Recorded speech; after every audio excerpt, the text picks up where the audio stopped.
kita jatuh ketika kita sampai bermimpi tinggi, karena kita main lompatan tanpa mengikuti anak tangga yang ini, kita akan jatuh ke bawah nanti. Seperti itu. Nah, itu maksud saya. Nah, dari pemaparan tadi ada beberapa hal mungkin yang bisa kami lebih perdalam mungkin Pak Sekban.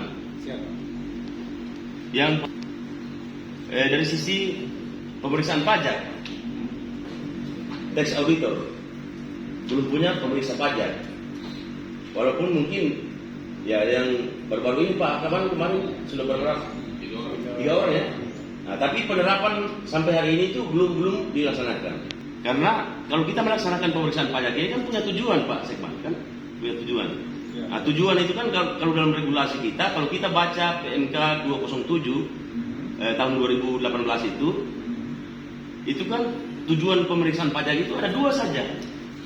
Yang pertama adalah pemeriksaan pajak untuk pengujian kepatuhan, tax compliance. Yang kedua adalah pemeriksaan pajak dengan tujuan tertentu dalam rangka pelaksanaan ketentuan peraturan perundang-undangan di bidang perpajakan.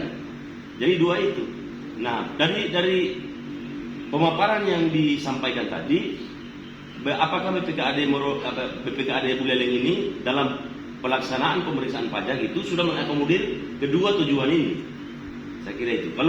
Kalau misalnya pemeriksaan pajak untuk tujuan pengujian kepatuhan atau tax compliance itu step-stepnya itu seperti apa? Apakah misalnya dibuat dulu perencanaan pemeriksaan, lalu kemudian kita konfirmasi ke wajib pajak, lalu kemudian endingnya, outputnya yang dihasilkan dari tahapan kegiatan pemeriksaan pajak itu berupa apa?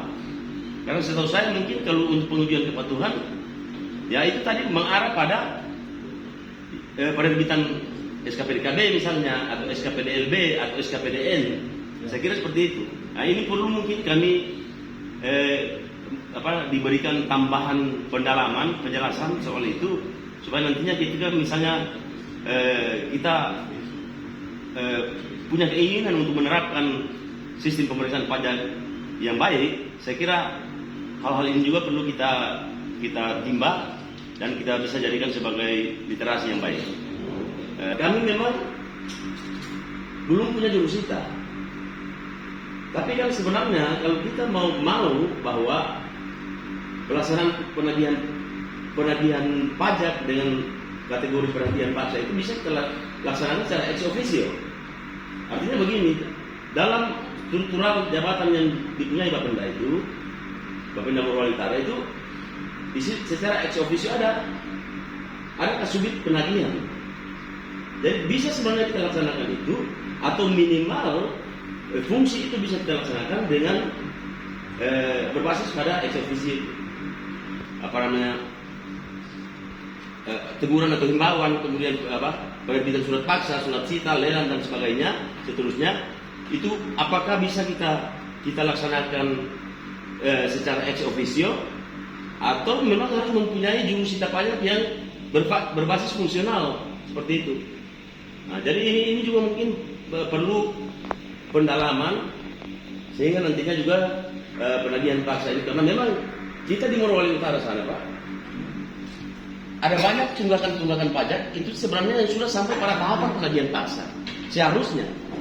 Tapi itu kita tidak bisa lakukan karena keterbatasan tadi, keterbatasan prosedur, pengetahuan terhadap prosedur, lalu kemudian SDM ya yang kompeten terhadap itu, dan ya kemudian mungkin salah satu ini adalah keberanian untuk melaksanakan itu, karena terlalu banyak mungkin kegamangan ya. Ada sesuatu hal yang kalau kita laksanakan ini, kita takut untuk digugat, seperti yang Pak Sekban tadi katakan, digugat ke sana kemari. Sementara kalau kita tidak memenuhi aspek formil dalam hal-hal yang seperti ini, kita memang akan orang digugat Pak. Dan kalau kita digugat, misalnya digugat di pengadilan pajak, aspek formil ini sangat penting. Karena kalau aspek formilnya sudah terpenuhi, ketika kita digugat misalnya di pengadilan pajak, maka sudah pasti aspek materialnya akan kalah. Kira-kira seperti itu. Nah, ini saya kira perlu pendalaman ya, sehingga nantinya prosedur-prosedur yang seperti ini yang secara detail bisa kita ambillah untuk kita jadikan sebagai pembelajaran. Iya, pajak award tadi sudah dikatakan itu. Kami mungkin sudah pernah melaksanakan itu, tapi kebijakan yang kami lakukan untuk memberikan penghargaan kepada seluruh stakeholder yang terlibat dalam pemungutan pajak itu hanya sebatas pemberian penghargaan pada petugas pemungut, terutama PBB. Belum sampai pada pemberian penghargaan pada tingkat wajib pajak. Nah, saya kira ini juga penting. Nah, kebijakan-kebijakan yang seperti ini, apakah yang disampaikan tadi oleh Pak Sekban itu mekanismenya seperti apa? Apakah memang perlu diatur dalam sebuah regulasi yang setingkat misalnya Pergub, atau ya laksanakan begitu saja tanpa harus didasari oleh lebih dahulu membentuk regulasi yang sebagai dasar kita untuk berpijak pemberian penghargaan tadi. Ya, perlu diatur sebelumnya di dalam aturan-aturan setingkat Pergub lah seperti itu. Atau cukup dengan keputusan atau seperti apa itu juga perlu kita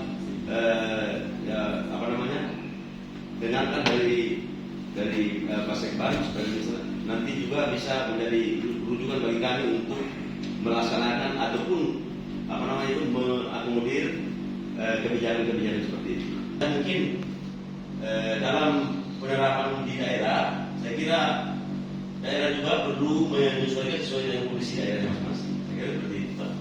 Nah, kemudian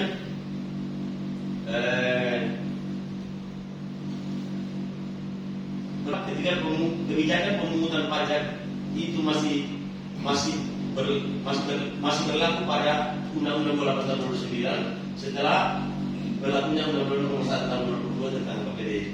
Apakah ada perubahan-perubahan yang berubah yang berkaitan dengan itu aspek-aspek materinya, Pak?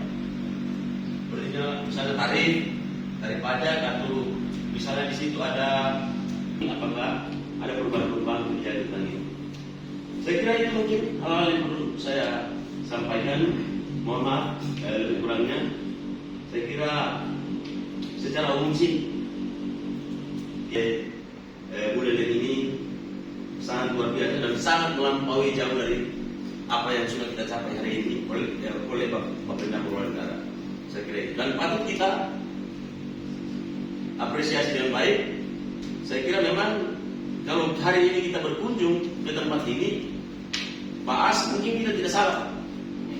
Kita tidak salah bahwa hari ini kita berkunjung di sini adalah sesuatu yang sangat baik. Saya kira itu mungkin dari saya. Terima kasih.